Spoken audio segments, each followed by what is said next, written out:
കുട്ടികൾ, നമ്മളിന്ന് sphero cylinder to cross cylinder conversion എങ്ങനെ ചെയ്യുക എന്നുള്ളതാണ് നോക്കാൻ പോകുന്നത്. അപ്പോൾ ഇതിൽ മെയിനായിട്ട് 3 സ്റ്റെപ്സ് വരുന്നത്. അപ്പോൾ ആദ്യം തന്നെ നിങ്ങൾ മനസ്സിലാക്കേണ്ടത്, എക്സാമിൽ ഒരിക്കലും ഡയറക്റ്റ് ആയിട്ടല്ല, DHA MOH എക്സാംസിന് ഡയറക്റ്റ് ആയിട്ടുള്ള ഒരു കാൽക്കുലേഷൻ ആയിട്ടല്ല സ്ഫീറോസിൽ നിന്ന് ക്രോസ് സിലിണ്ടർ കൺവേർഷൻ ചോദിക്കുക. പക്ഷേ എങ്കിൽ നമുക്ക് കാൽക്കുലേഷൻസിൽ ആൻസേഴ്സ് ചിലപ്പോൾ ഓപ്ഷൻസ് ഉണ്ടാവുക, ഇങ്ങനെ ഒന്നെങ്കിൽ ക്രോസ് സിലിണ്ടർ ആയിരിക്കും അല്ലെങ്കിൽ സ്ഫീറോ സിലിണ്ടറായിരിക്കും. നമ്മൾ അപ്പോൾ അതിനെ കൺവേർട്ട് ചെയ്തെങ്കിലാണ് നമുക്ക് കറക്റ്റായിട്ട് ഒരു ആൻസർ കിട്ടുള്ളൂ.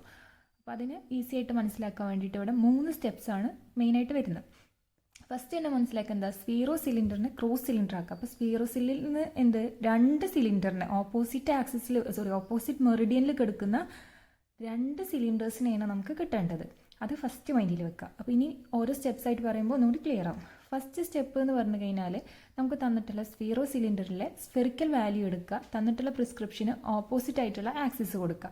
സെക്കൻഡ് സ്റ്റെപ്പ് പറഞ്ഞാൽ, ഇവിടെ നമ്മളെപ്പോഴും മനസ്സിൽ വെക്കുക, സയൻസ് കൺസിഡർ ചെയ്യുക. സ്ഫിയറിൻ്റെയും സിലിണ്ടറിൻ്റെയും സയൻസ് കൺസിഡർ ചെയ്തിട്ട് അതിനെ ആഡ് ചെയ്യുക. എന്നിട്ട് സെയിം ആക്സിസ് കൊടുത്തു കഴിഞ്ഞാൽ നമുക്ക് എന്ത് കിട്ടും? ഇതിൻ്റെ ആൻസേഴ്സ് കിട്ടും. അപ്പം ഇനി നമുക്കവിടെ ക്രോസ് സിലിണ്ടർ കിട്ടും. അപ്പം നമ്മൾ ഇതിനെ ഓരോ എക്സാമ്പിൾസ് വെച്ച് പറയുമ്പോൾ ഒന്നും കൂടി നിങ്ങൾക്കത് ക്ലിയർ ആവും. ഓക്കെ, ഫസ്റ്റ് നമുക്കൊരു എക്സാമ്പിളായിട്ട് പറയാം.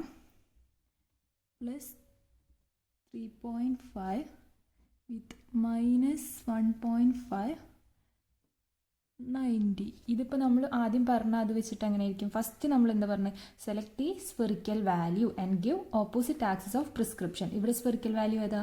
+3.5. അപ്പോൾ ആൻസർ എന്ത് വരും? +3.5. ഓപ്പോസിറ്റ് ആക്സിസ് ഓഫ് പ്രിസ്ക്രിപ്ഷന് വേണ്ട. ഇവിടെ 90 ആയ കാരണം നമുക്ക് എന്ത്? 180. Then add sphere and cylinder. ഇവിടെ സ്ഫിയർ +3.5, സിലിണ്ടർ -1.5. അപ്പോൾ +3.5 -1.5 എന്ന് പറയുമ്പോൾ എന്ത് വരും? +2 എന്ന് വരും ആൻസർ.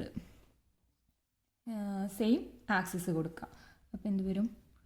Same 90 degree. അപ്പോൾ നമുക്ക് ക്രോസിൽ കിടക്കുന്ന 2 സിലിണ്ടേഴ്സ് കിട്ടിയല്ലോ. ഇനി ഒരു എക്സാമ്പിളും കൂടി പറയാം.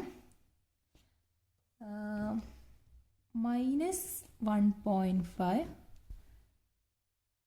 വിത്ത് -2 × 180. ഇതുപോലെ തന്നെയാണെങ്കിൽ എങ്ങനെ വരും?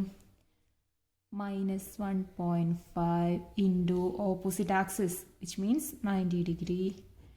ഇത് രണ്ടും കൂടി നമ്മൾ ആഡ് ചെയ്യുക. സ്ഫിയറിനെ സിലിണ്ടറിനെ ആഡ് ചെയ്ത് കഴിഞ്ഞാൽ -3.5 സെയിം ആക്സിസ്, അപ്പോൾ 180.